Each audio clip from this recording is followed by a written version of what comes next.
Which prospect is the most likely to have somebody trade up to number 1 overall to give the Titans a Godfather package?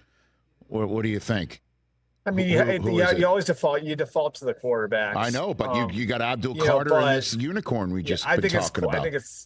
I think it's Carter. I mean, I think it's probably Carter would be my guess. Like I've had people tell me he could run 4.3. He's you hesitate to use unique because he has a lot of and it's almost like Micah Parsons a couple of years ago launched a new genre of player because people had such a hard time placing Micah Parsons. It's like, okay, like he's a great edge rusher and he's a great off-ball linebacker, but how exactly do you use him?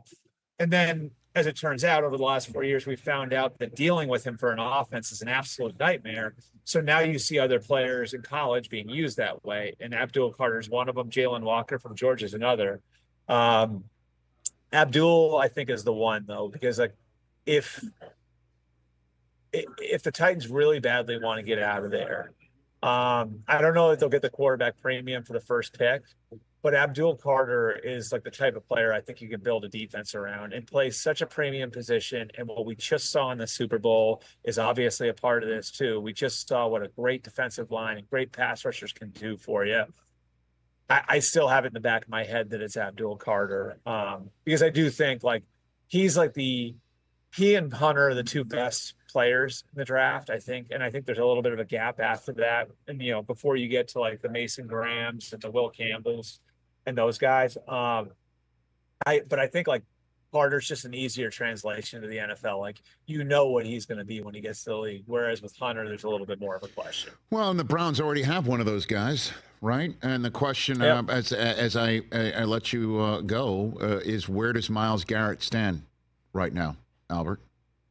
I mean, the Browns haven't moved much off their spot, is my understanding. They've gotten calls. And look, this week could change things, certainly. I do think one of the things that, is interesting about Myles Garrett's his plan of attack here is that, again, that when they got it out there that the trade request had gone in, it had been in for about a week, and he'd reached a point of frustration where he felt like the right thing to do was to make it public because that could force the Browns' hand.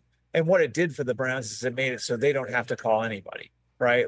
All those calls are going to be incoming once Myles got that out there. So, I guess it's I go back to my childhood watching WWF. It's like the $1 Million Man used to say, everybody's got a price.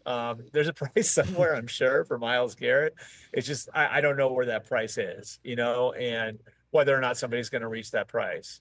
I do know that it's really, really high. And right now the Browns' stance with other teams has been that there is no price. But I think you and I both know, there eventually could be a point where, you get to it and you say, okay, we won't have to redo a contract. This is a great player. We don't have a quarterback situation cleaned up completely yet. Maybe that's Kirk Cousins. Maybe that's somebody else. So if somebody comes in and offers us 3 first-round picks or something crazy, do we have to think about it? Maybe they do. But as of right now, their stance has been, his trade request doesn't change anything. We view him as a part of our team going forward. Catch the Rich Eisen Show every single day on the Roku channel, 12 to 3 Eastern, for free.